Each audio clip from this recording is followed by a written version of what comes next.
Көңүлдөр султандары. Саид Абдулкадир Гейлани тууралуу фильм. Которуп үн коштогон Саид Рахман Шарипов. Орчун сонат.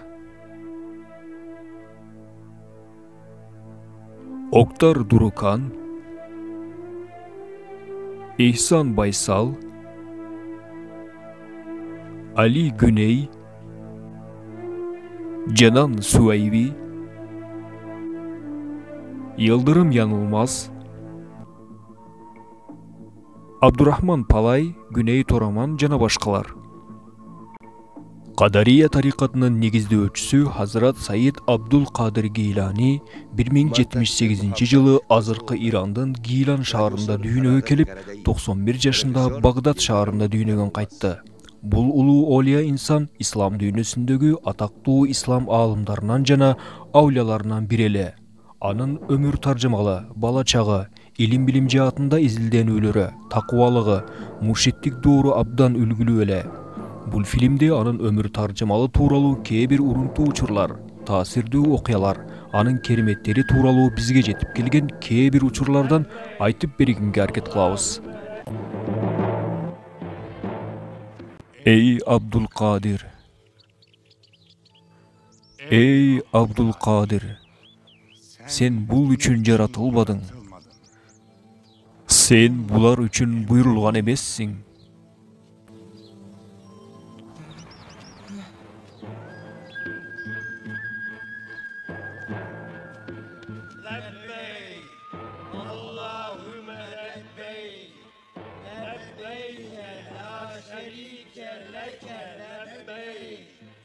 О Алла, эмнелерди көрүп жатам.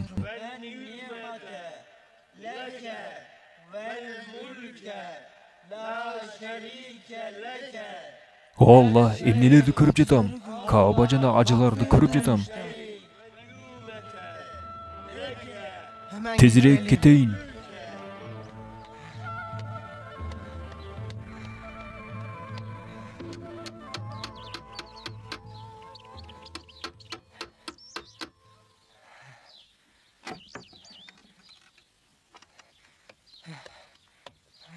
Эмне болду уулум? Эмне болду сага Абдулкадир? Сизден уруксаат сурайм сизден, энеке. Кандай уруксаат? Каяка? Уруксаат берсеңиз Багдадка барайын. Илим үйрөнөйүн, аалымдарды, олияларды зыярат кылайын. Демек, бир нерсе болгон окшойт. Эмне болду айтсаңчы? Кызыктай бир нерселерди уктум. Укмуштуудай бир нерселерди көрдүм, энеке. Кызыктырбай мындай тезирээк түшүндүрчү балам. Жаныбарлардын карды тойгон эле. Кийин талаага алып барып, жер айдатмакчы элем. Сен бул үчүн жаратылбадың. Сен булар үчүн буйрулган эмессиң. Сизге келе жатып, биринчи Каабаны көрдүм, андан кийин ажыларды көрдүм. Алар лаббайк, лаббайк Аллахумма лаббайк деп жатышкан эле. Роббим мага илим үйрөнүүнү буйрду. Кетишим керек, энеке. Роббим мага илим үйрөнүүнү буйрду. Акыр аягы өз убагы келген тура.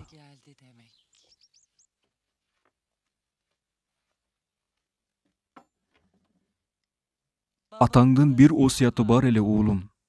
Эмне осуят?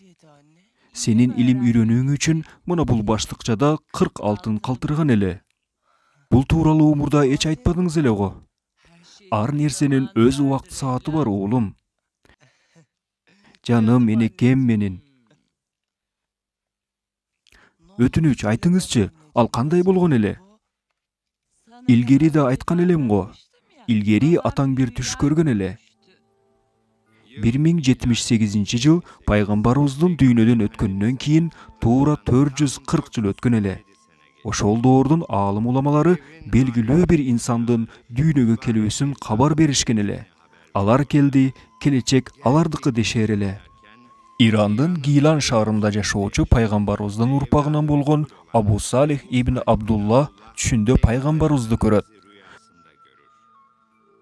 Пайгамбарыбыз: "Эй Абу Салих, Аллах Таала сага бир ажайып перзент берди. Ал менин урпагымдан болот. Анын даражасы башкалардан үстүн жана бийик болот" деп түшүмдө аян берди. Al кездерде Абдулкадирдин атасы Абу Салих 60 жана энеси да дал ушул жашта эле. Бул жаш куракта перзенттин төрөлүүсү кереметтин өзү эле. Арадан бир канча убакыт өткөн соң дүйнөгө Абдулкадир Гейлани азиреттери жарык дүйнөгө келди. Энесинин түпкү теги Азирети Хусейнге барса, ал эми атасынын түпкү теги Азирети Хасан розиаллаху анхуга барып такалат эле. Мубарак ата-энелери да улия кишилер эле. Ошол кезде Рамазан шариф эми гана башталган эле. Биринчи күнү эртеден күн батканга чейин Абдулкадир сүт эмбей койду.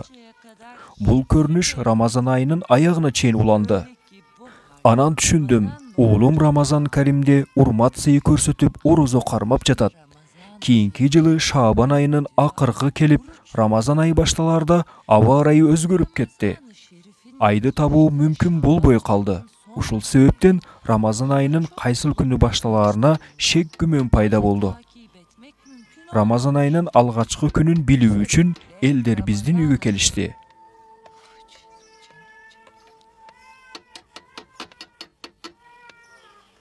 Ким бул? Биз эй Аминатул Хайр.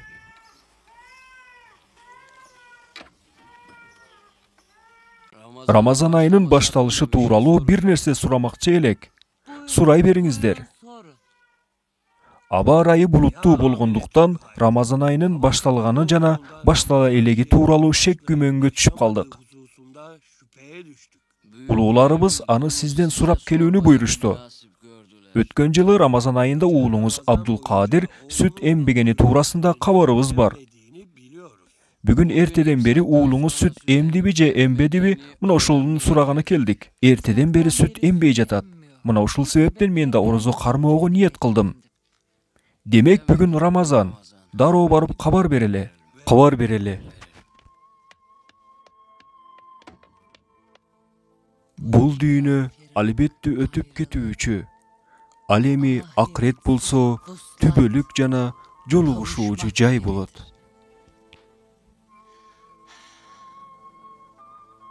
Атаң сени окутканына, билим үйрөткөнүн эч эстейсиңби, уулум?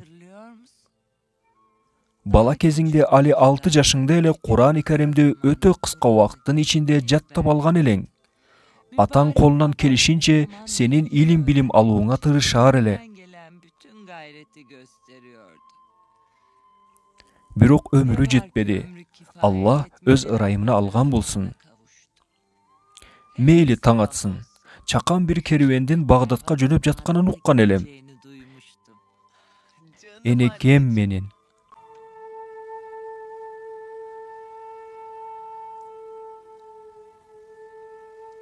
Бул алтын теңгелер бир күнү сага кереги жарап калар, балам.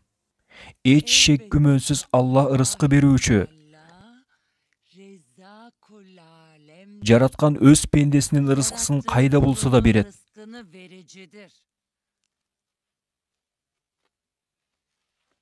Кана эмесе тур.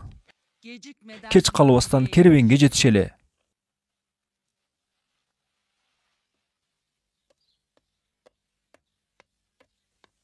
Мага дуа кылыңыз, энекем. Берген кылган жакшылыгыңызга ыраазы болуңуз. Ыраазымын, уулум, ыраазымын. Бирок сенден бир өтүнүчүм бар. Ар кандай шартка жана кырдаалга карабай чынчыл бол, жалган сүйлөбө.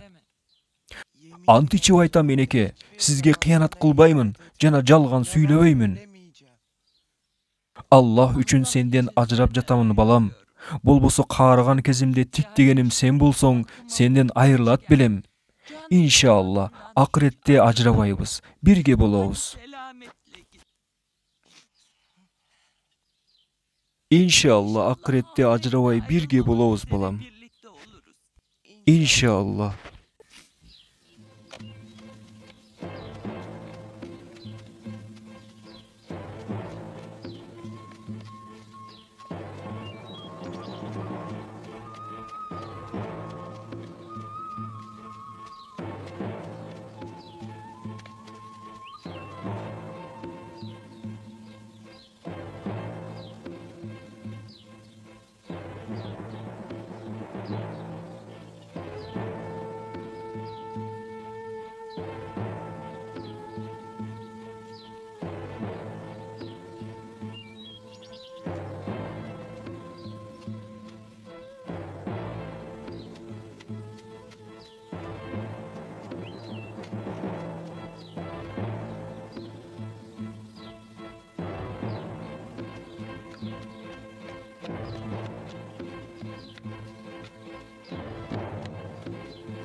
Ey Kudayım, Karakçılar!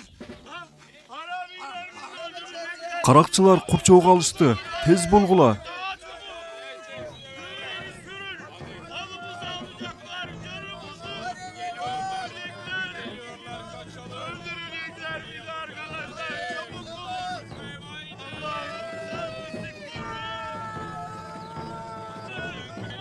O Allah, kaçtık. Tez bolgula. Tez.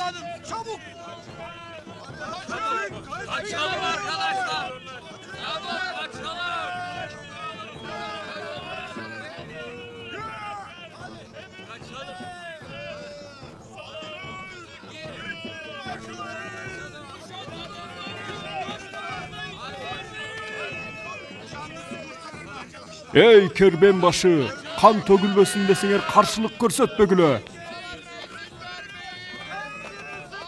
Силерге эскерттим, күнөө эми менде эмес.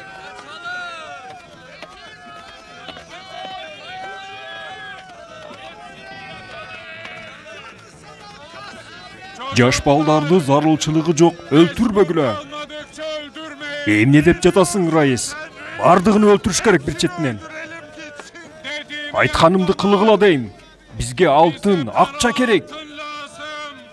Адамдын өлүгү эмес.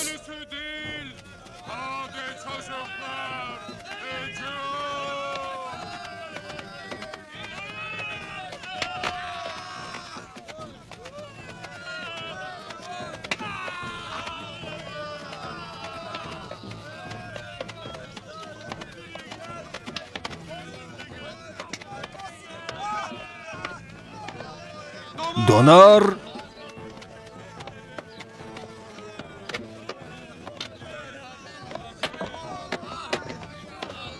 Донар! Токто дейм, Донар! Токто дейм!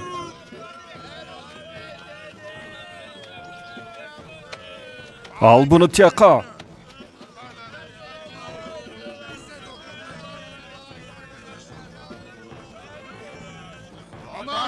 Bakalım hadi. Her şeyimi aldılar, her şeyimi mahvoldum ben.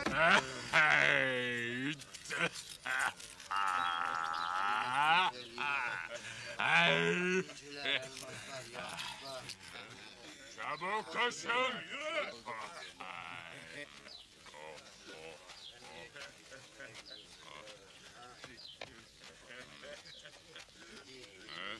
Reis! Reis! Reis! Kervende bir kedey bala 40 altınım var деп айтып жатат. Ey акмак, эмне турасың? Бар алып кел. Ey балакай, жүр, Раистин алдына барабыз.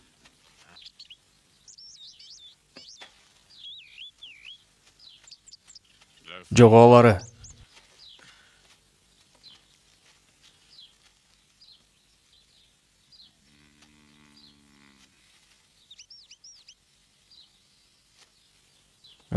Балакай, кана айтчы, эмнең бар? 40 алтыным бар, таксырым. Кана, анын каякта? Кийимиме тигилип коюлган. Кана, берчи бияка.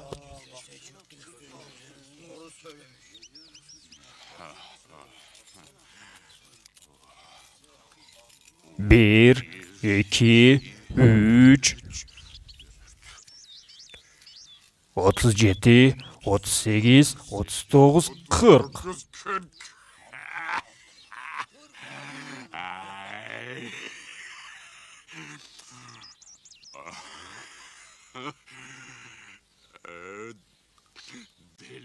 Бул бала соо эмес. Дана акмак Турбаева. Эй акылы кем балакай. Эмнеге айттың? Айтпасаң эч ким билбейт эле го. Ооба, эч ким билбейт эле, бирок энеме сөз бергенмин. Энесине сөз берген имиш. Бизге тапшырыш үчүнбү? Жок, энеме жалган сүйлөбөйм деп сөз бергенмин. Sen emне деп отасың, о балакай? Бул 46 го. 46 үчүн энеме берген сөзүмдөн кайтпаймын. Энеме кыянат кылбаймын.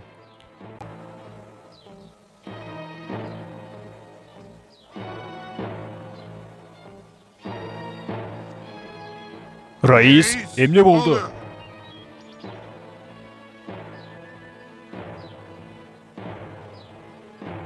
Акылдан адаштырдыбы? Жаш кана балакай энесине берген сөзүнө бекем туруптур.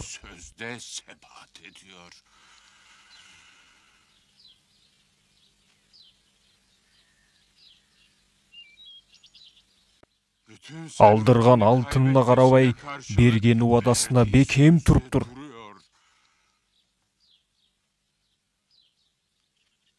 Менчи, сенчи, бизчи. Эй, Раис, эмне эсиңди жедиңби? Мен эмне кылдым? Пенделигимди унуттум. Пенде экенимди билбедим. Кудайыма кыянат кылдым. Жалган сүйлөбө деди, жалган сүйлөдүм. Орозо карма деди, кармабадым. Намаз оку деди, окубадым. Дайым кыянат кылдым, күнөөгө баттым. Сен бир нерсе түшүндүңбү? Жок. Раис жинди болду окшойт. Сыйкырланды окшойт, Раис. Эсиңерге келгиле. О жигиттер, алган малыңарды ээлерине кайтарып бергиле. Жинкерди буга. Акылдан адашып кетти бул. Акылдан адашканым жок, о туугандар. Бул баланын амалы мени абдан катуу таң калтырды. Чынчылдыгы мени абдан катуу таасирлентти. Өзү го болгону жаш бала экен, бирок бизден да акылдуу экен. Бул бала мени пенде экенимди эстетти. Бул баланын күбөлүгүндө Аллах Таалага тооба кыламын. Жана сөз беремин. Эми бирөөгө дагы кыянат кылбаймын. Тооба кылдым. Тооба кылдым. Сиздер да күбө болуңуздар. Тооба кылдым. Баарыбыз тооба кылалы. Каракчылыктан баш тарталы, жигиттер. Аллах Таалага сөз берип, бул жаман жолдон кайталы. Тооба кылдык. Тооба кылдык. Раис туура айтып жатат. Тооба кылдык. Туура айтып жатат. Туура айтып жатат. Тооба кылдык. Донар, сен да мусулман бол. Жок, бул жиндилик. Кудду түшүмдөн ойгонгондой болуп жатам. Бирөөнүн акысын жеш, адамдарга зыян жеткириш, мусулманга да мусулман эмеске дагы жарашпаган иш бул. Мен бир өзүм каракчылык кыла берем. Бул иштин үстүнөн чыгам, али көрөсүң. Донар, кайт дедим мен сени. Силерге кошулуп ката кылыптырмын. Пул дедим, каракчылык дедим. Бирок мусулман болоруңду эч күткөн эмес элем. Эсим курусун, силерге кошулуп, эсим курусун. Токто дедим, Донар, токто. Донар, токто дедим сени, Донар. Токто, Донар. Окчу мени.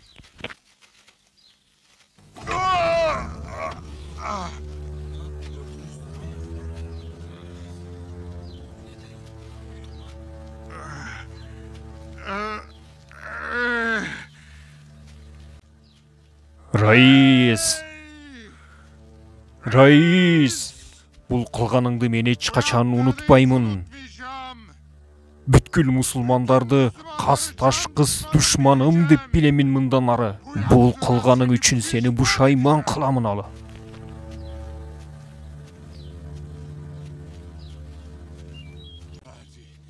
Тартып алынган мал-мүлктөрдү ээлерине кайтарып береле. Кийин тооба кылабыз. Болгула, эмне турасыңар? Эмнени күтүп атасыңар, болгула дейм.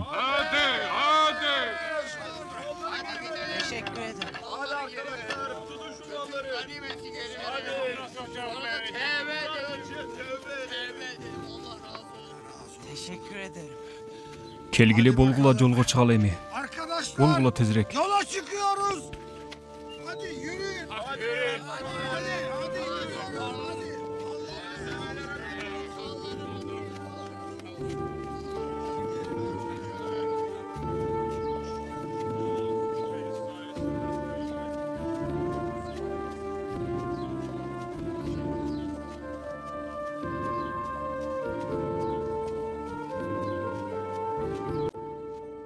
Of. 3 айдын жүзү болду. Багдад болгондон бери мындай кургакчылык боло эле келе. Багдад шаары буга чейин мындай кургакчылыкты көрө эле келе. Көп дуа кылыш керек. Аллага жакын такуа инсан жок бекен? Olur acaba?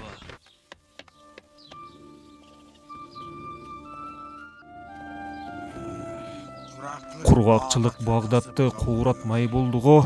Мындай күндөрдө соода иштери да кыйын болот го дейм.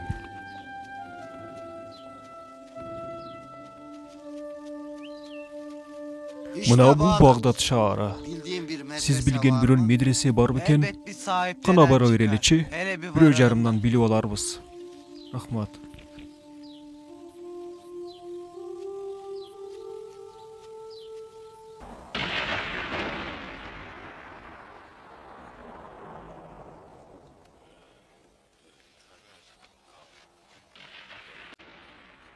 Аллага шүгүрлөр болсун. Биз күтүп жаткан окуучу акыр аягы жетип келген тура. Аллахтын ырайым рахматы менен келген бир коногубуз бар. Даярдык көргүлө. Жамгыр жаап жатат. Алланын ырайымы жаап жатат. Аммар ибн Аббас Абдул Кадирдин суфий багытындагы алгачкы устаттарынан бири. Ал Абдул Кадирдин келерин алдын ала билип сезген эле. Жана илимий мажлистерге, илимий отуруштарга кабыл кылды. Жана өз тарбиятын алды. Кош келиптирсиң эй Абдул Кадир. Ошентип Багдад шаарына окууга кабыл алынган Абдул Кадир көптөгөн илимдерди, хадис, фик, тафсир көптөгөн илимдерди дилгирлик менен окуп баштады. Көптөгөн устаздарынан таалим тарбия алып, өзүнүн адеп ахлагы менен, жүргөн турганы менен үлгүлүү болду. Күндөн күнгө Аллах Таала анын даражасын көтөрө берди. Ал жанып турган чырак болсо, калган талабалар анын айланасында учуп жүргөн чымындай болуп көрүнөт эле. Ал ошол кезде айланасындагылардын баарын өзүнө жакын тартып алды.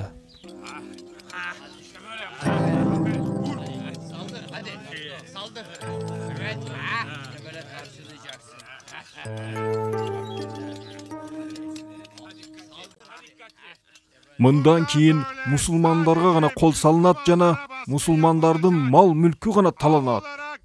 Түшүндүңөрбү? Мындан кийин бир гана мусулмандарга гана кол салынат.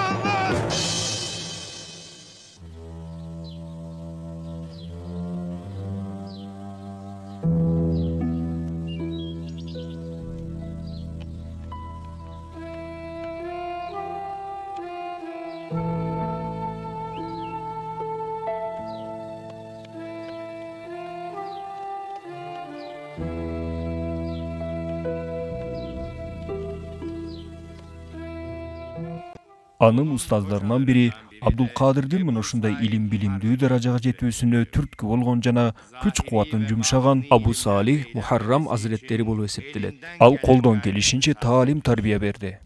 О Абдул Кадир, сен хадис жана фик илимдерин жогорку деңгээлде окуп бүттүң. Сага жана сенин окуучуларыңа бир олуттуу чечимимди айтып бермекчимин. Мындан кийин мана бул менин ордумда отуруп, окуучуларыңа жана элдерге акыл насаат айтасың. Кел балам, бул жака отур, кел.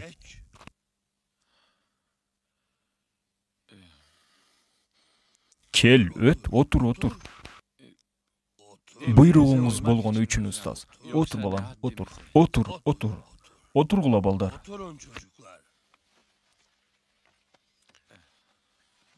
Кана эмесе сабактарыңды баштай берсең болот. Куттуу болсун.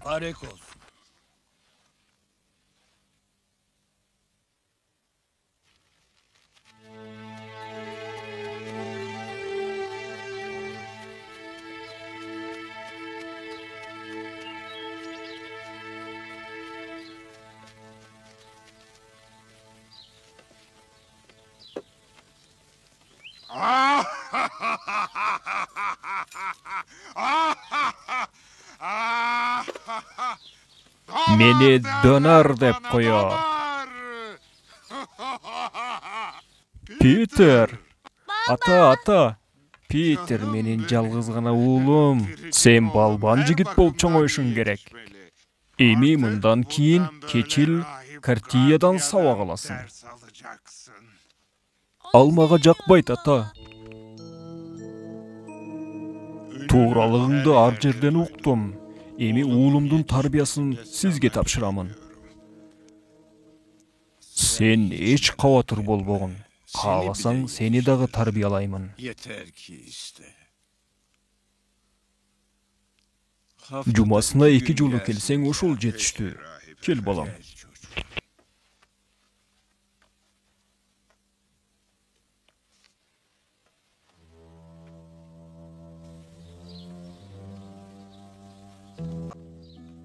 Дүйнөнүн 4 тарабынан Гилани азиреттеринин акыл насаатын угуу үчүн келишет. От ысыгына күйгөн жүрөктөр бул жердин салкын булагын ичкендей ыракат алышат. Жан дүйнөсү кыйналып, жүрөгү тынчтык таба албай калгандар бул жерге келип, руханий азык алышар эле. Эй менин бир туугандарым, Аллах Тааладан корккула. Ага баш ийгин, жакшы кулк мүнөздүү, сылык мамилелүү болгун. Жоомарт жана жарык жүздүү болгула. Бирөөгө зыяныңар тийбесин. Аалымдар жана оляларга сый урмат көрсөткүлө. Улууларга урмат, кичүүлөргө ызат көрсөтүүчү болгула. Бири-бириңерге насыйкатчы болгула. Башка бир мусулман бир тууганыңа келген кыйынчылыкка көмөктөш болгула демекчимин. Сабырдуу болгула. Сабырдуу болгон инсанга Аллах Таала көптөгөн жакшылык эшиктерин ачып берет. Бирөөнүн муктаждыгын бүтүрүү ченемсиз соопторго ээ болот. Кур'ан-ы Керимде шек күмөнсүз Аллах сабырдуулар менен бирге болот деп айткан.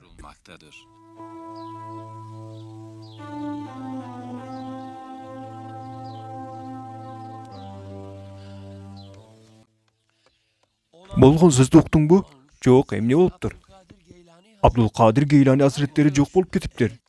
Эмне, каяка кеткенин эч ким билбейт. Кана жүр сурап көрөлүчү. Калк назарынан кайып болуш бул өз алдынча жалгыз калуу дегенди эле билдирет эле. Башкача айтканда, адамдардан алыстап, жалгыз Аллах Таалага гана ибадат кылып убакыт өткөрүү дегенди билдирет эле. Адамдар бул нерседен бейкапар. Ал болсо кең талааларды, чөлдөрдү басып, ал жерде Аллах Таалага ибадат кылып убактын өткөрөр эле. Бул сапарда напсисине каршы туруп, напсиси каалап жаткан нерселерден баш тартып, өз напсисин тарбия кылып убакыт өткөрөр эле. Бир канча күндөп түндөп, туз татыбай убакыт өткөрөр эле. Мына ушундай учурларда үмүтсүз калган шайтан болгон аракетинче адамзатка кол салат эле. Жана бул курбанчылыгынан адамды кайтарууга аракет кылар эле. Бирок дайыма бир үн угулуп турар эле. Эй Абдулкадир, аларга каршы кел, аларды жеңип чыгасың деп айтар эле. Сабырдуулук менен, чыдамкайлык менен аларды жеңип чык деп айтар эле. Мына ушундай күрөш туура 25 жылга уланды. Максат иман ишенимди толуктап, толук нафсы балени тарбиялоо эле. Кана жыйыштыргыла жолго чыгабыз. Болгула.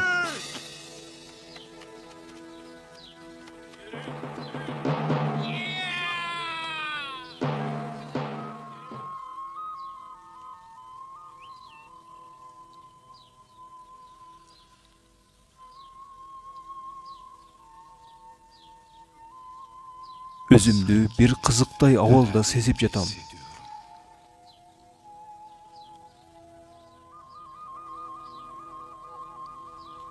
Эй Абдулкадир. Selamun aleyküm. Ассаламу алейкум. Ва алейкум ассалам. Сиз ким болосуз? Мен Кызыр алейхиссаламмын. Андай болсо, досум бол. Olurum. Боламын, бирок бир шартым бар. Кандай шартыңыз бар? Мага эч качан каршылык кылбайсың. Каршылык кылбайм.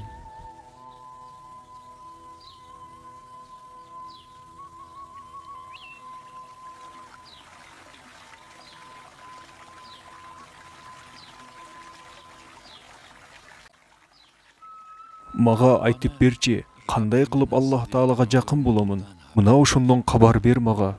Аллах Таалага жакын болуу бул мукарраб, таква инсандардын иши. Алар ушундай бир инсандар жүрөгүндө Аллага болгон сүйүүдөн башка сүйүү жашабайт. Алар көрүнүшүндө адамдар менен бирге болсо да, чындыгында алар Аллах менен бирге. Мына ошолорго окшогум келет. Була аласың, бирок бир тоскоолдук бар. Ал эмне тоскоолдук? Нафсиң. Нафсиңе болгон сүйүүнү жоготушуң керек. Кимде ким нафсисине болгон сүйүүнү жеңмейинче, Аллах Тааланы акыйкый мааниде тааный албайт. Мына ошондо Роббиңдин зат сыпатына болгон нуруна бөлөнөсүң. Чыныгы имандын даамын татасың, жана ыкласман болосуң. Мына ошондо чыныгы ибадаттын даамын татасың. Я Робби, ушул нафсинин балесинен куткаргын мени. Нафсинин балесинен куткаргын мени.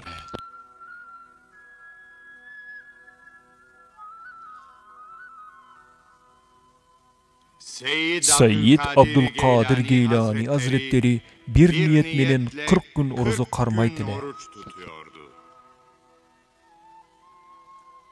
Колуна алган чөп чаарлар даамдуу жана таттуу тамактарга айланар эле. Бирок Абдул Кадир Гейлани аларга азгыр кылбады, жана бекем турду. Ал азыр адамдардан алыс, бирок акыйкат менен барабар болду. Ар бир нерсеге ибрат, үлгү назары менен карады. Жаныбарлардын, канаттуулардын Аллах Таалага зикир айтканын угар эле.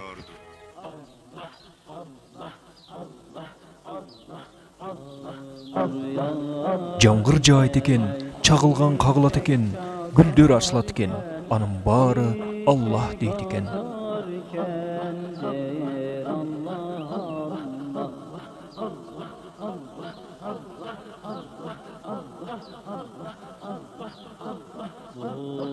Асмандагылар, канаттуулар, булбулдар сайрайт экен. Анын баары дейт экен Аллах, Аллах, Аллах. Уядагы куштар, тоодогу таштар, дарактар, анын баары дейт экен Аллах, Аллах, Аллах.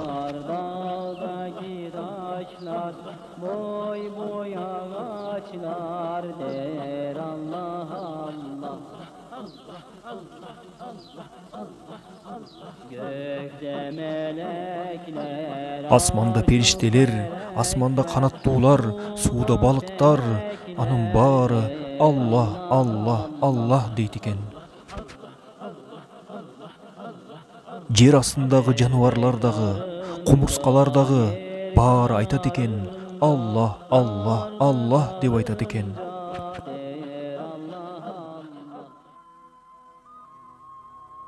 Эй Гаус, эй Абдул Кадир.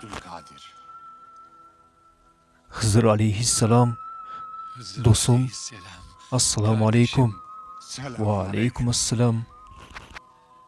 Ve aleyküm selam. Кана эмесе, жүр кеттик. Каяка? Nereye? Хожам Шейх Сайид Максуминин алдына кеттик. Сени күтүп жатат.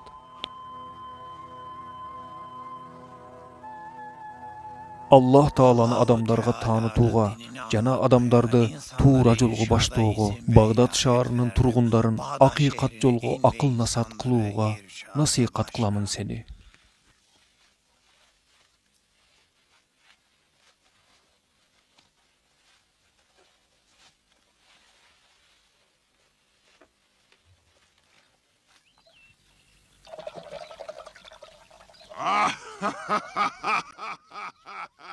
Питер балам, кел бул жака, кел.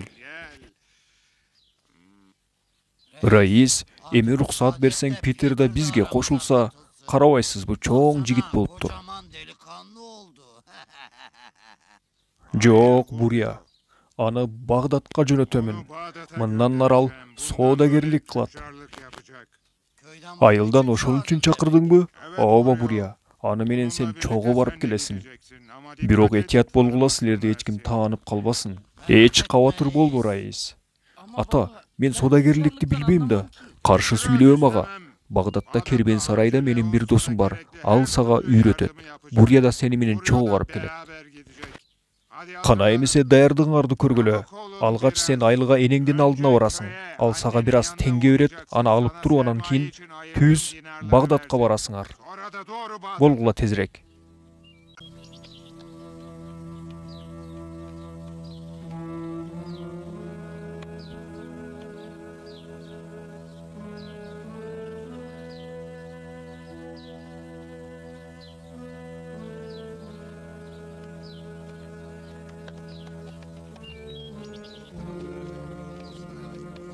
Курсагы ач, жатаарга жери жоктор келсин бул жака. yatmak isteyen yok mu? Gelsin. Адамдар арасында айырмачылыктар көзүмө урунуп жатат. Акыры бул жер айыл эмес, бул жер Багдат шаары. Olacak değil ya. Жок, адамдар кайсыл бир жака агылып бара жатышат. Akın ediyorlar. Evet. Абдул Кадыр Гейлани деген бир мусулмандар сыйлаган бир адам бар. Verdiği bizzat Жылдар өтүп ал Багдатка кайрылып келди. Адамдар ошону зыярат кылганы бара жатышат. ziyarete gidiyorlar. Алгач ошол жака биринчи баралы. Жок, Питер. Мусулмандар бизди кое беришпейт. Тескерисинче, мусулмандар сылык, адамгерчиликтүү адамдар. Кааласа кое бер. Буря, бир барып көрөлү, аябай кызыгып жатам. Барсаң өзүң бара кой. Мени таанып калыштары мүмкүн. Бирок кечикпей кел. Макул, кечикпей келем.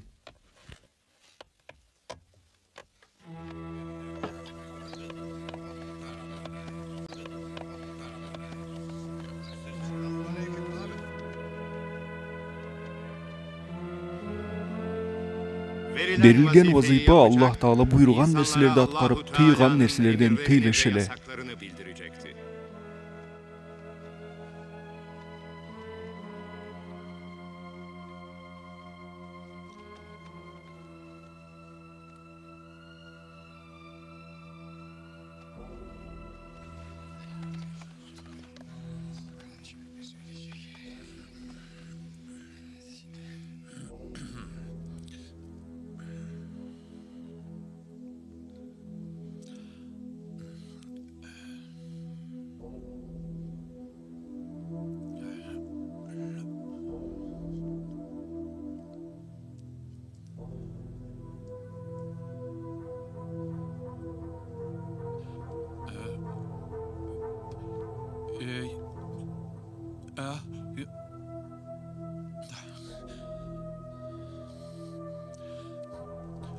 Al.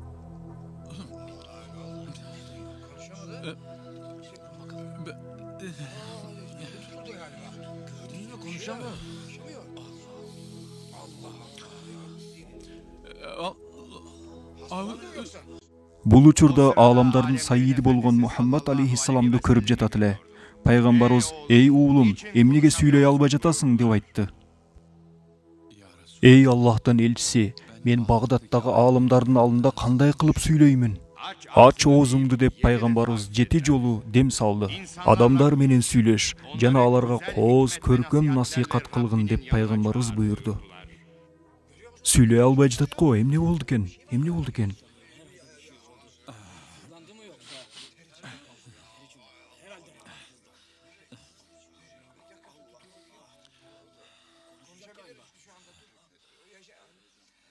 Аллах Таалага чексиз мактоолор болсун. Жана анын элчиси сүйүктүү пайгамбарыбыз Мухаммад алейхиссаламга жана анын сахабаларына, үй бүлөсүнө салам салаваттар болсун. Эй мусулман бир туугандарым, бул дин илгеркилер малын жанын садага чаап мээнет кылбаганда бүгүнкү күнү биз мусулман баласы болор белебиз. Мусулман перзенти болуп бул дүйнөгө төрөлөт белек. Dünyaya gelebilir miydik? Куттуу сахабалар бул диндин жайылышына мээнет кылып, жер кезип, мамлекетинен алыстарга барып мээнет кылышкан эле. Алардын дагы кооз-кооз үйлөрү, аккан суулары, эгин талаалары, бакчалары бар эле. Аялдары, бала чакасы да бар эле. Анын баарын калтырганга мажбур болушту. Алардын аялдары эмне деген сабырдуу эле, алардын балдары эмне деген сабырдуу балдар эле. Алар кандай гана мубарак инсандар эле, кетишти бирок артларына кайтып келишпеди. Эмне үчүн мындай кылышты? Эмне үчүн? Аллах Тааланын өкүмүн, Аллах Тааланын буйругун ааламга инсандарга жеткирүү үчүн, башкалардын дагы түбөлүк бакытка жетүүсү үчүн. Мен кутулдум, бирок ошол эле учурда башкалар да кутулсун деп. Себеп мына ушул.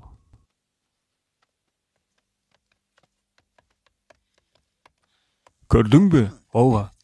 Сени эч ким капа кылган жокпу? Жок.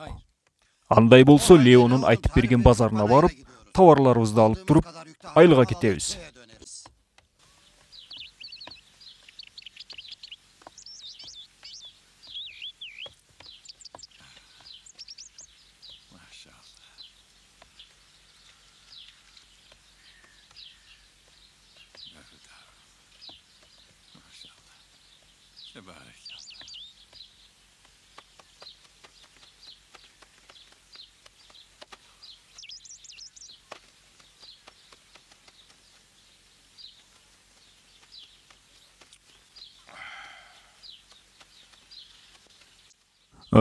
Эмнелер болду? Кана айтып бергилечи, пайда көрдүңөрбү? Соодабыздын биринчи күнүнө карабай жакшы пайда көрдүк. Мына 1000 динар. Мени болсо Багдадтагы жашоо турмуш абдан таң калтырды. Жана эмне? Ата, Багдадта Абдулкадир Гейлани деген абдан салаваттуу бир кишини жолуктурдум. Ким? Абдулкадир Гейланиби? Абдулкадир Гейлани. Ооба ата. Тынчылыкпы ата? Абдулкадир Гейлани.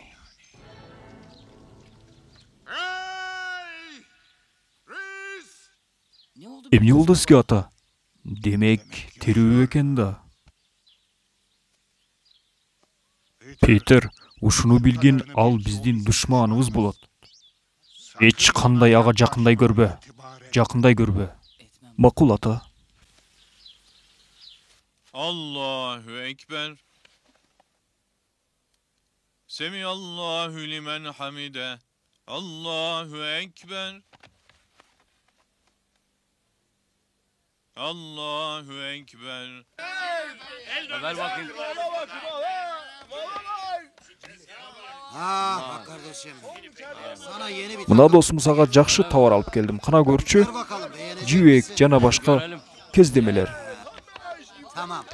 Биз экөөбүз кийин учурашабыз. Sonra buluşuruz. Макул. Tamam mı? Gel. Курсагы ач, жатарга баш баанеги жок, бизге келсин. Курсагы ач, жатарга баш баанеги жок, бизге келсин.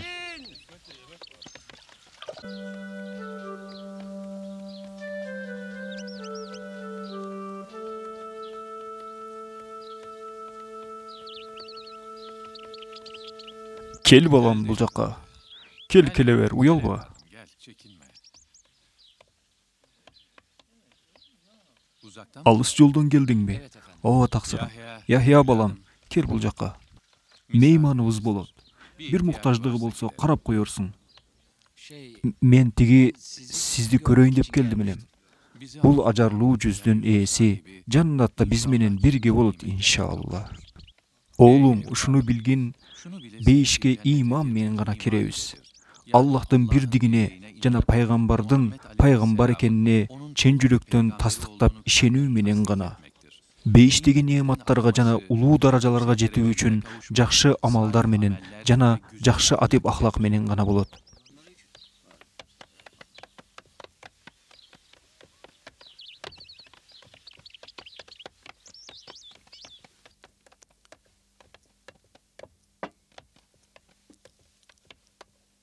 Питер келдиби? Жок келек. Ушул убакка чейин каякта жүрдү экен? Арабыздагы кээ бирөөлөр жолуккан урууга жолугуп калбасын дагы. Муну менен эмне дегин келип турат? Бул дегеним акыркы күндөрү христиандар жана жөөттөр топтоо менен Абдулкадир Гейланинин алдына барып мусулман болуп жатышат. Иманы кабыз деп жатышат. Кеч бул электе ал жакка барып бир кабар алып кел.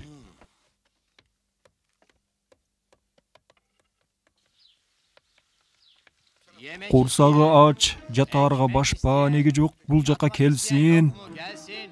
Курсагы ач, башпа неге жок, бул жака келсин. Курсагы ач, жатаарга башпа неге жок, бул жака келсин. Ар ким өзүнө жакшылык кылууну каалайт. Бул нерсе адамдын табиятында бар. Жакшылар жакшыларды, жамандар жамандарды жакшы көрөт. Бир адамдын досторуна карап, анын кандай адам экенин билип алууга болот. Ар бир адамга жакшы сөз сүйлөп, сылык мамиледе болуу керек. Адамдарга кылган эң алгачкы жакшылыгың аларга сылык мамиледе болуу жана жарык жүздө болуу. Тор кетебиз. Акылдан адашып калыптырсың сен. Тор дейм, кеттик. Сен кимсиң? Бул баладан эмне каалайсың? Биз айылдан чогуу келген элек. Сен ким болосуң буга? Бул бала менин кожоюнумдун баласы. Мени ага салып бербеңиз, мен кетпеймин. Кыжаалат болбу сен. Бул короого келгендер тынчтык жана бейпилдикте болушат. Ассаламу алейкум. Ва алейкум ассалам ey Абдулла. Бүгүн бир аз кечиктин, кабатыр болдум. Мен сага Аллах Тааланын рызкыларынан алып келдим. Эй Абдулла, сенин ар бир келүүңдө ичимден бир үн угулат. Бул Сайид Абдул Кадир Джейлани деген. А Багдад болсо, Багдадка чейин 1 айлык жол.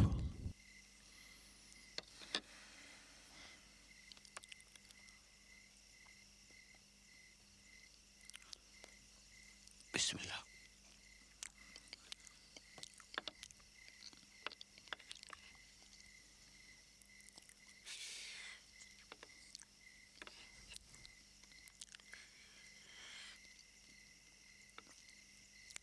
Ага бир жолуксам, эки бутун астына жыгылат элем.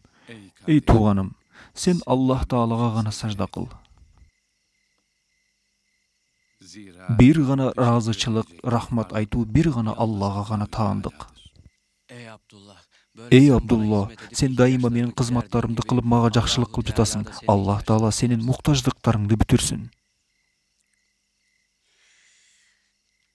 Сени дагы Абдул Кадир Гейланиге берген жакшылыктарды сага да берсин, Абдулла. Сага уулумду мусулмандардын колуна тапшырып бергин деп жөнөттүм белем. Ошон үчүн сага тапшырдым белем. Дагы душмандарыма, өлтүрөм сени, жок кылам, майып кылам сени, акмак. Өлтүрөм сени, өлтүрөм. Токто донар. Эмне кылып атасың, токто дейм. Карабайсыңбы, Картия? Ушунча жылдан бери ишеничимди актап келип жаткан адамдын кылганын карабайсыңбы? Карабайсыңбы бул акмакты?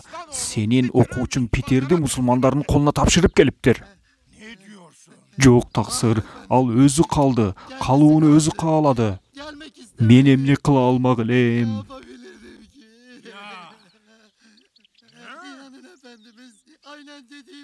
Донар, токто. Бул иш мындай жол менен бүтпөйт. Жүр мени менен чогуу.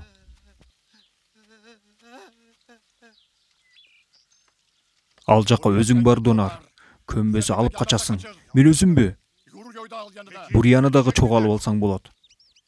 Ичине шайтан кирип кеткен. Чыгарышыбыз керек аны. Дарвиш, сенин жаңы ысмың кандай болду? Салих, таксыр. Дарстарыңды баштадыңбы? Ооба, таксыр. Мурдатан бери эле адабияттарды окуганды билчүмүн. Баракелде. Уланта бер. Сага эми эч кандай коркунуч жок. Коркуп жатам, атам Донар өтө жаман киши. Эч кыжаалат болбо, уулум. Аллах Таала каалабаса сенин бир тал чачыңа да бирөө тийише албайт. Билесиң да, бүгүн сухбет маектешүү бар. Ооба, билем. Унутпа жолугушуу жерибизди, эсиңден чыкпасын. Макул.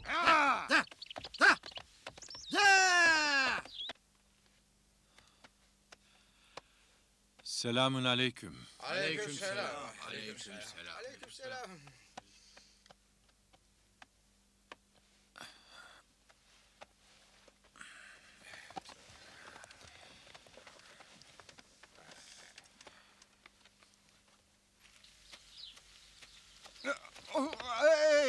Ne oluyor?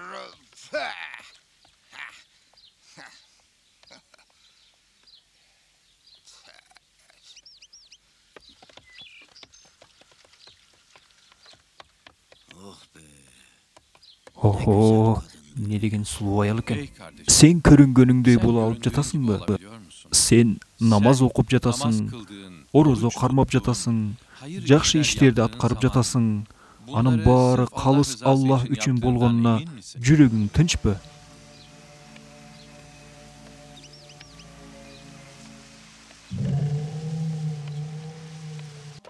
Эгер андай кыла албасаң, кел, бардык жасаган иштериң үчүн Аллах Таалага тооба кыл. Калыс ниет менен Аллах Тааладан кечирим сура. Убакыт желдей учуп бара жатат. Өмүрлөр өтүп жатат.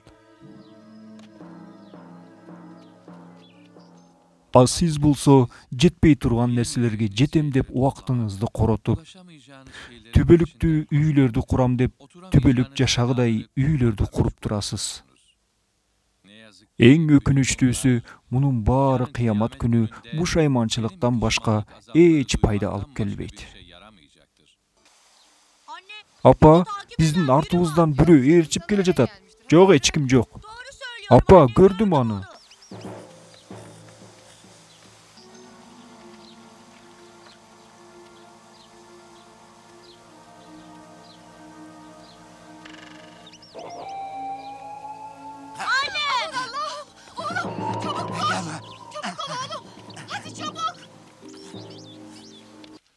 Акыйкатта пенденин Аллах Таалага болгон сүйүүсү анын башына бир мүшкүл кыйынчылык иш келгенде гана билинет.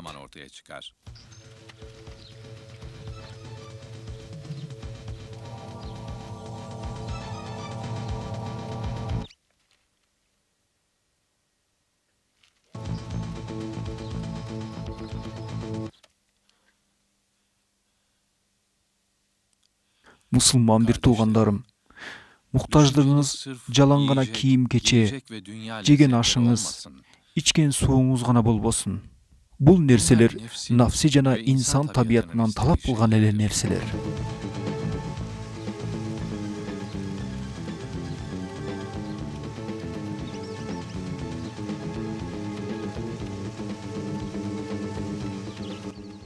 Жаштыгыңда кылынган амал ибадатың өтө баалуу болуп эсептелет. Кудум душман менен согуш талаасында кагылышууда кичинекей иш аракетиң баалуу болгондой, жаштыгыңда кылган иш аракетиң дагы баалуу. Менден кача албайсыңар. Кача албайсыңар.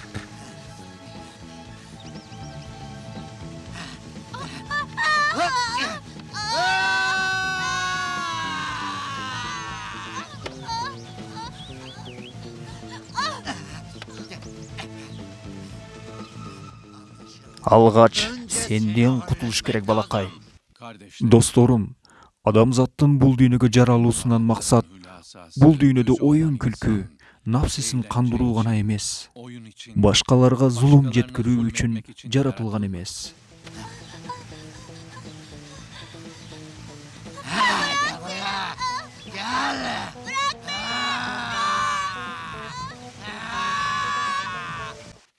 Инсан өзүнө жана башкаларга зулум кылуу үчүн жаратылбады.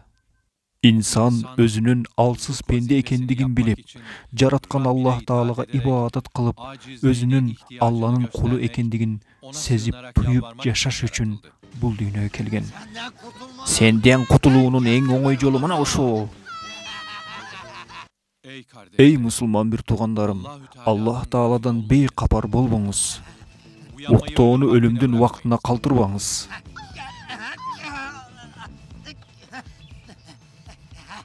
Анткени өлүм убактында ойгонуу эч пайдасыз. Жүрөгүңүздү таза кармаңыз. Жүрөгүңүз таза болсо, калган жериңиз да таза болот. Эми сени менден ким куткара алат экен, эй сулуу катын? Алланын буйругу менен жардам бергиле.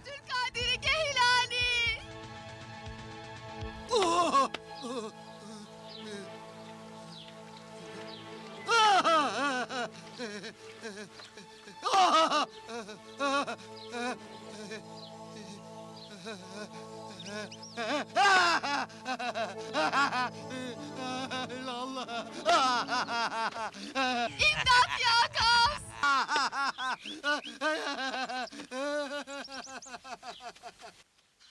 Аллага шүгүрлөр болсун. Бул устазымдын таягы го. Бир туугандарым, керемет бул акыйкат. Биздин жолубуз китеп жана сүннөт жолунда курулган. Жүрөктөрдүн тынчтыгы жана мээримдүүлүк, ырайымдуулук үстүндө курулган. Мусулман бир тууганыңдын кемчиликтерин кечирүү үстүндө курулган. Сиздерге Аллах Тааладан коркууңарды жана Аллах тыюу салган нерселерден тыйлууңарды насаат кылар элем.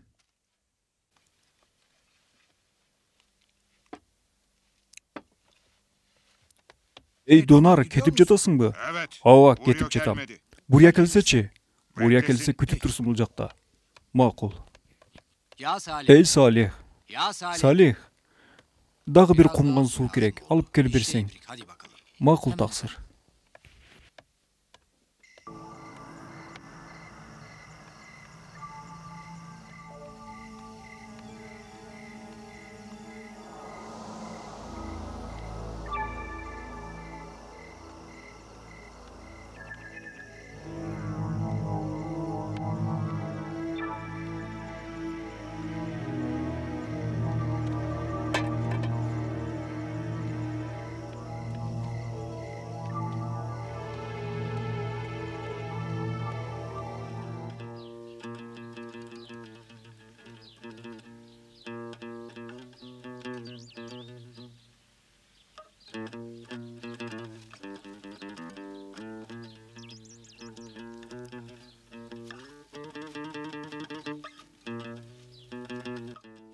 Эмне кылып жатасыз бул жакта?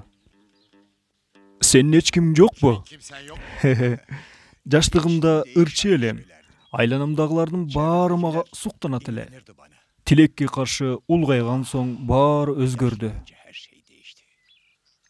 Мына ушул Olarak маркумдардан башка yalnız ишеничтүү дос калбады. sen Сен Абдулкадыр Гейлани азиреттерин билесиңби? Билбейм. Мен эч кимди билбейм. Ал абдан кадырман инсан. talebelerini Муриттерин dünya ve дүйнөдө да ahirette акыретте hep дагы коргойт.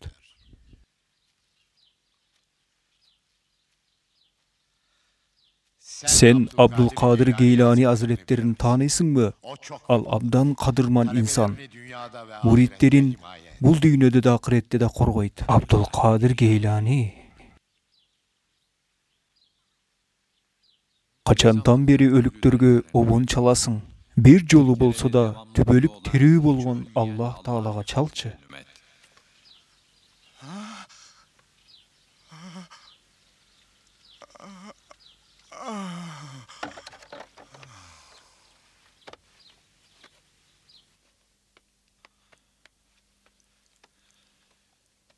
Ey Абулфат, казынадан Yanına 100 dinar alıp, şunu баягы ziyaretine git. мүрзөдө обон Orada чалып onu çalan жаткан yaşlı кишиге zata ver ve алып onu барып al берсең, buraya getir. Peki. макул таксыр.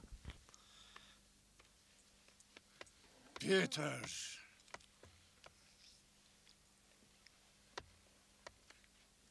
Абдан Çok кыйнап işkence жиберип etmişsiniz, бирсиңер. çözün zincirleri. Чечкиле кишендерди.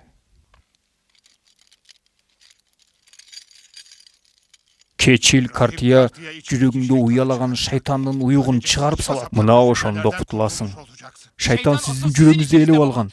Алла жалгыз Мухаммад алейхиссалам анын элчиси болот. Өлтүрөм мен сени, өлтүрөм. Токто дейм. Кое бер, мен муну өлтүрөм. Кое бер. Донар, токто дейм. Токто. Өзүңдү колго ал.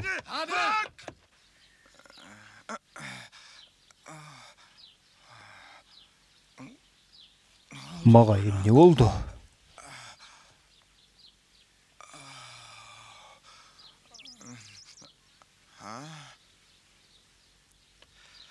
Бул белекти Саид Азрат Абдулкадыр Гейлани азириттери берип жиберди. Жана сени келсин деп чакырып жатат. Ал аябай мартабалуу, колу ачык адам экен. Cömert. Gidelim o. Барайын андай болсо. Gidelim.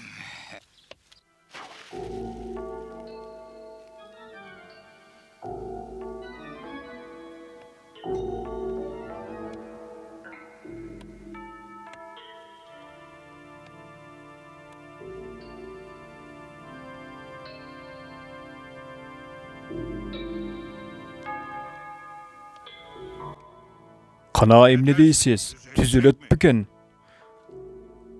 Tüzülöt albetti. Eң küçtүү usulдарды колдондум.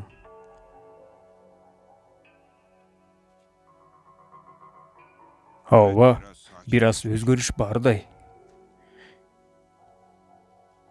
Эгер айыкпасачы, урматтуу Кечил мырза. Анда башка жолдорго барып көрөбүз. Шайтандан бүтүндөй кутулуу керек. Мына ушундай, эй мусулман бир тууганым. Жүрөк дүйнө кооздугуна, дүйнө ыракатына байланып калган учурда, эртең келе турган акыретте кутулуп кетүүсү күмөн. Түшүндүм. Эми гана түшүндүм. Акыретке өзүм менен алып бара турган эч нерсем жок. Үмүтсүз болбогун, эй тууганым. Көбүрөөк тооба кыл. Акыйкатта Аллах Таала чын ыклас менен кылган тообаларды кабыл кылат. Тооба кылдым. Бушайман болдум. Эми мындан нары бул нерсени эми колума да албаймын. Тооба кылдым. Тооба кылдым.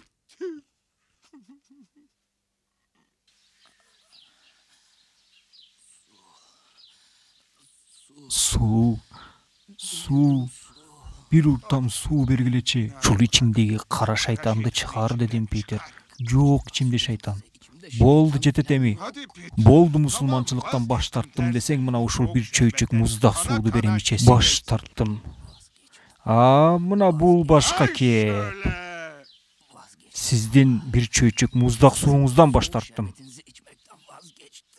Өлтүрөмүн мен сени, өлтүрөмүн. Кечпегиле муну ушул жерде тура берсин. Досторум, эгер Аллах Тааланы разы кылам десеңер, Аллах разы боло турган гана иштерди кылгыла. Алгач өзүбүзгө, андан кийин башкаларга насыйкат кылалы. Өз нафсибизди тарбиялабай туруп, башка бирөөлөрдү оңдоого аракет кылганыбыз туура болобу? Бул кандай пенделик? Аллах Таала бардык жерде көрүп, билип, угуп турарын билип туруп, күнөөнү кылууну улантып жатабыз.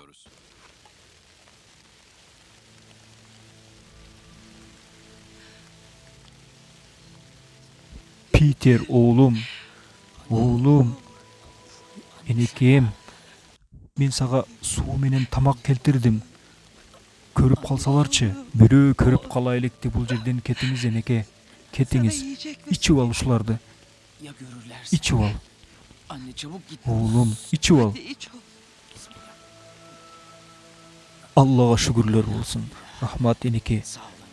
Жақшылық işke kol baylaптырсыз. Atam көрүп қалсачы. Oğlum, seni бул жерге таштап кетпеймин.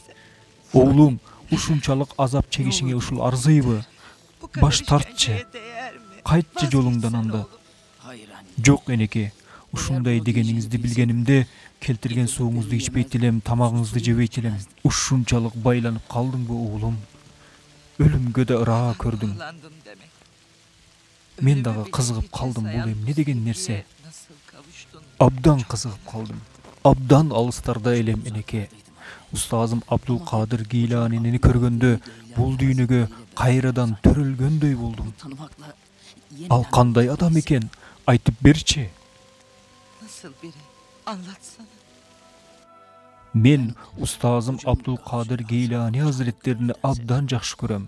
Аны сүйгөндөр сүйүктүү болот. Аны жакшы көргөндөрдүн жүрөгүндө сырлар болот. Бул сырлар жакшы көргөн менен жакшы көрүлгөндөрдүн ортосунда калат. Ал түндөлөрү ибадат кылат. Адамдар уйкуда жаткан кезде ал жалбарып Аллах Таалага ибадат кылат жана зикир кылат. Адамдар караңгылыкта жатканда ал нур ичинде олтурат. Анын сухбаттары бүткүл жүрөктөргө даба. Дагы көп нерселерди сезип жатам, бирок айтып бере албай жатам. Питер, мен дагы бир башкача болуп атам. Сага окшош болуп атам мен дагы. Жалган сүйлөсөң да атаңдын айтканына көнгүн. Анан кийин бир мүмкүнчүлүк таап бул жактан качып кетесиң, буулум. Мен дагы сени менен качып кетем. Чын эле мени менен качып кетесизби? Ооба, мен дагы кетем.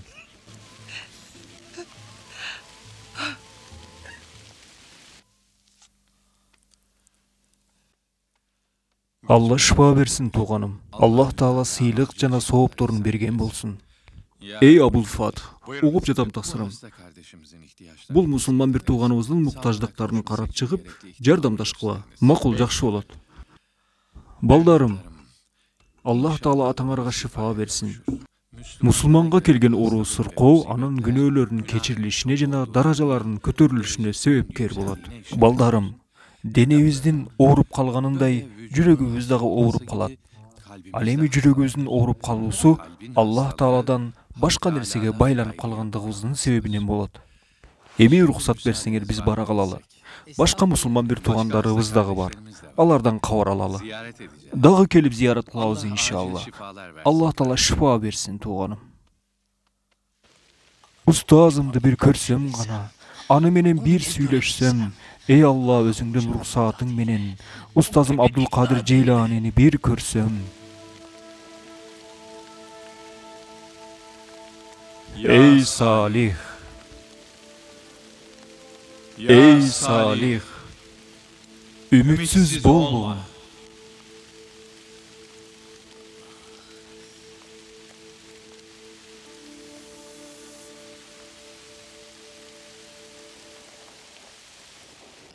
Чынжырлар чечилди. Allah'ım zincirler çok. Alhamdulillah, Allah'a maqtoolor bolsun.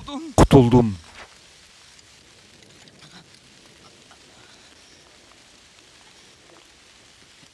Жардам берген ey Allah'ım, başka çıday albayмын.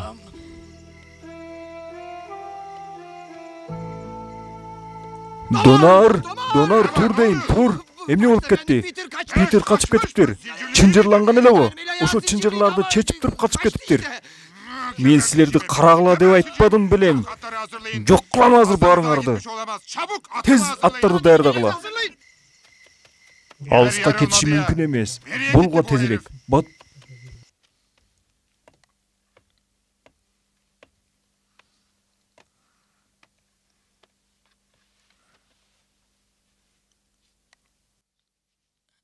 Каяктамын мен? Кел уулум Яхья. Мейманыбызга бир нерселерди даярдайлы.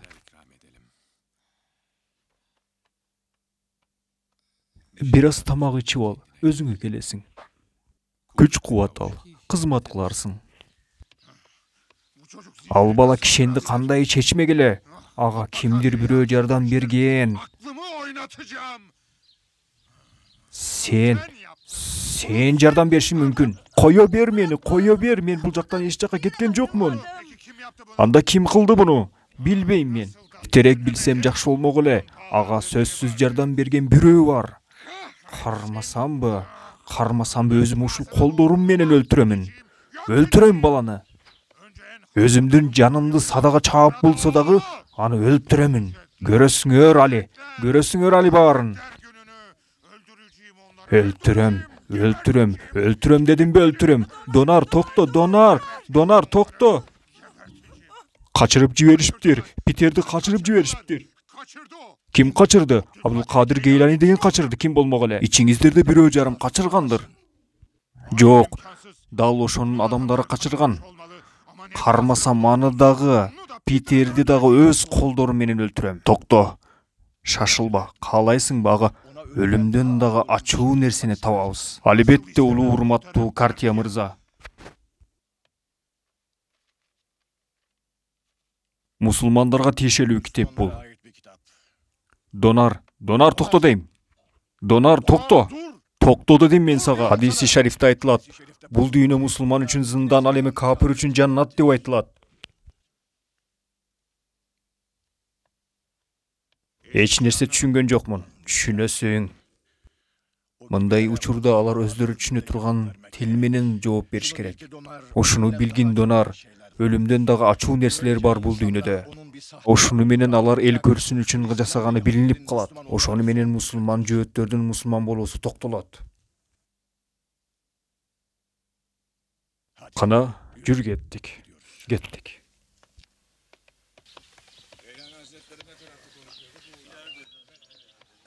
Уруксатыңыз менен. Кимди көрүп жатам? Ассаламу алейкум. Ва алейкум ассалам. О, сабактарыңды баштадыңбы балам? Ооба. Устаздын сухбаттарына мен дагы катышам деп ээрчип алды. Анан энеси мага кошуп жиберди. Баракелде. Мүмкүнчүлүк болсо устазыңыздын колун өбөрсүз. Ал сизди да сагынды.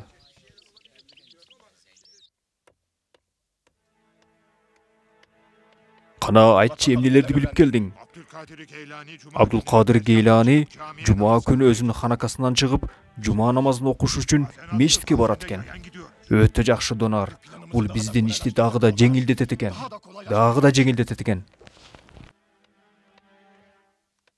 Салих адамдар менен бирге бол. Адамдардын ичинен эң жакшылары Аллах Таалага ибадат кылуучулар. Адамдардын эң жахил жаманы бул Аллах Тааланын буйруктарына каршы келген адамдар. Акылдуулар менен дос бол. Акылсыз надандар менен дос болсоң, алардын надандыгы сагы да жугат. Салих адамдар менен бирге бол. Салих адамдар менен бирге болсоң, жүрөгүң дагы эки жүздүүлүктөн тазаланат. Мунафыктардан этият болуңуз, себеби алар кой терисин жабынган карышкыр сыяктуу. Бул дүйнөнүн жалтур-жултуруна, азгырыгына, кооздугуна алданба. Кам пикирлүү бол. Хадиси шарифте айткандай, момундун сүйүнүчү жүзүндө болот деген. Ал эми жүрөгүндө болсо, гам пикир кайгы бар деген.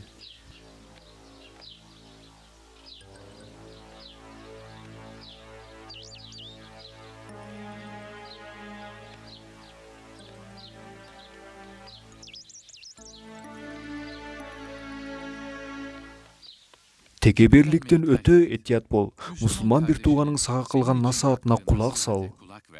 Калган өмүрүңдөгү акырет үчүн болгон даярдыктарыңа көп кубана бербе. Акырет үчүн көбүрөөк даярдан. Өмүр кыска жана өтүп кетээрин, бул өмүр көз ачып жумгуча өтүп кетээрин түшүн.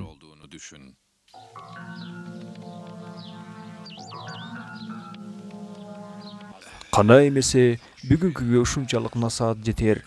Эми жума намазга даярдык көрөлү. Atınız hazır efendim. Атыңыз даяр, Азырет.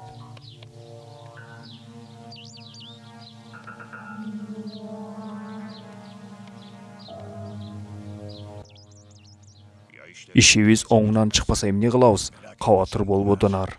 Менин дагы күткөн бир нерсем бар. Түшүнөсүң аны өзүң.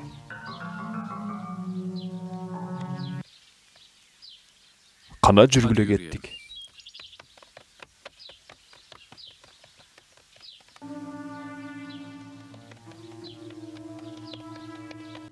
Токто, эй урматтуу. Кое бергиле, кана угалычы. Эмне дарты бар экен? Эй пенде, эмне дартың бар? Эй Гаус, көргөнүмдөй ат үстүндө салтанат менен бара жатасың. Аллага шүгүрлөр болсун. Буйруктарыңды аткара турган 1000 деген шагирттериң бар. Аллага шүгүрлөр болсун. Эй Гаус, өзүңүз көрүп тургандай бечара, кедей абалдамын. Кийимдерим дагы эски. Дүйнө магазындан сага бейиш. Муну менен эмне дегиңиз келип турат? Сиздин пайгамбарыңыз мусулмандарга бул дүйнө зындан, ал эми капырларга бейиш деген. Ушул туурабы? Албетте туура. Ал зат пайгамбар боло электен мурда дагы дайыма туура сүйлөйт эле. Ал Мухаммад амин болот. Эгер андай болсо мен зындандамын, ал эми сиз бейиштесиз. Ошондойбу? Түшүндүм мен сизди.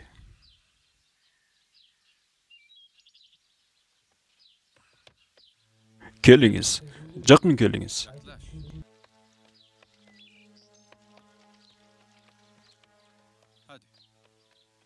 Мына бул жерден ичкерге караңыз.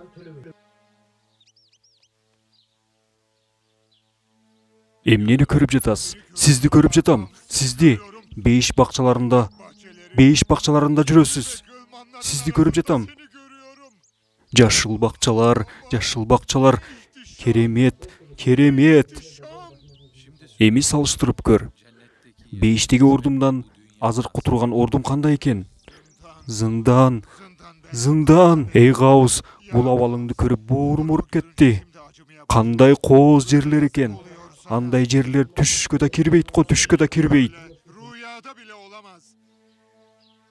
Эмесе сол колумдун ичине карагын.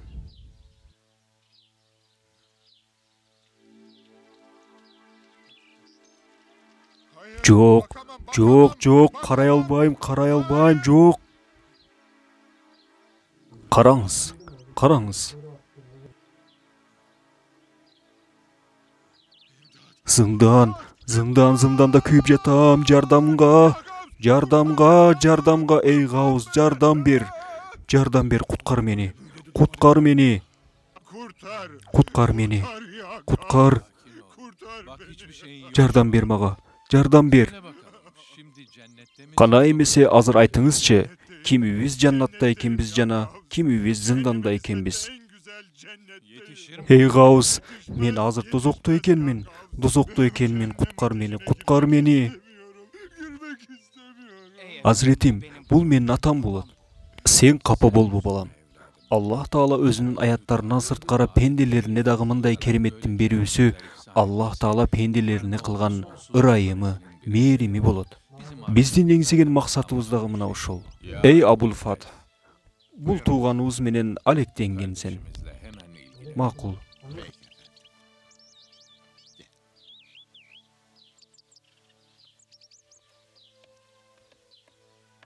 Туугандарым, ушуну билгиле, Şunu бул biliriz дүйнө ki, момун үчүн dünya зындан, müminin hapishanesi. убактылуу турак жай болуп эсептелет. Dünya demek hapishane demektir. Бирок биз мусулмандар башкаларга салыштырмалуу бул дүйнөдө да бейиштибиз. Çünkü Анткени İslam ислам demek бул huzur тынчтык demek, жана İslamiyet бейпилдиктин demek дини. demektir. Биз мусулмандардын капасканада болгонубуз бул бейишке байланыштуу жай. Ал эми капырлар болсо дозоктогу ордуна карабай, бул дүйнөдөгү кыйынчылыктарда дагы өзүн бейиштегидей сезишет. Ya. Эй Абдул Кадир, эй Гауз, бул иште бир кемчилик бар. Ал кандай кемчилик? Биздин пайгамбарыбыз өлүктөрдү тирилтти. Муну элдин баары билет. Ал түгүл сиздин пайгамбарыңыздын дагы мындай мужизасы болгон эмес. Эй Рахип эфенди, мен пайгамбар эмесмин. Болгону пайгамбарыбыз Мухаммад алейхиссаламга эргешкен бир мусулманмын. Мирзөлөрдүн бирөөсүн көрсөт. Эгер өлүктү тирилтип бере ала турган болсом, пайгамбарыбыз Мухаммад алейхиссаламды хак, чын пайгамбар экенине ыйман келтиресиңби? Албетте ыйман келтирем.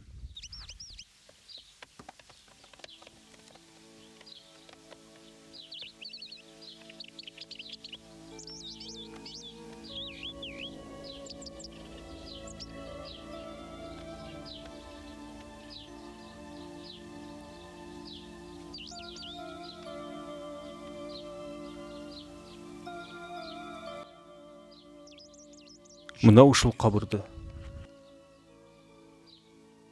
Сиздин пайгамбарыңыз өлүктөрдү тирилткенде кандай сөздөрдү айтар эле? Тиги мындай: Кум биизнилла тур тирил деп айтат эле. Эй кабыр ээси, Аллах Тааланын каалоосу менен тирил, тур.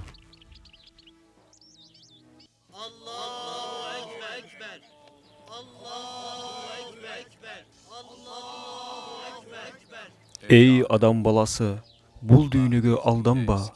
Акыр аягы баардыгы жок болот. Ишендим, ыйман келтирдим. Пайгамбарың Мухаммад алейхиссаламдын пайгамбар жана элчи экенине ишендим. Ыйман келтирдим. Туугандарым, бул адаттан сырткаркы нерселер. Бул болгону Аллах Таала пенделерине кылган бир жакшылыктары болуп эсептелет. Андан башка эч кандай максаты жок.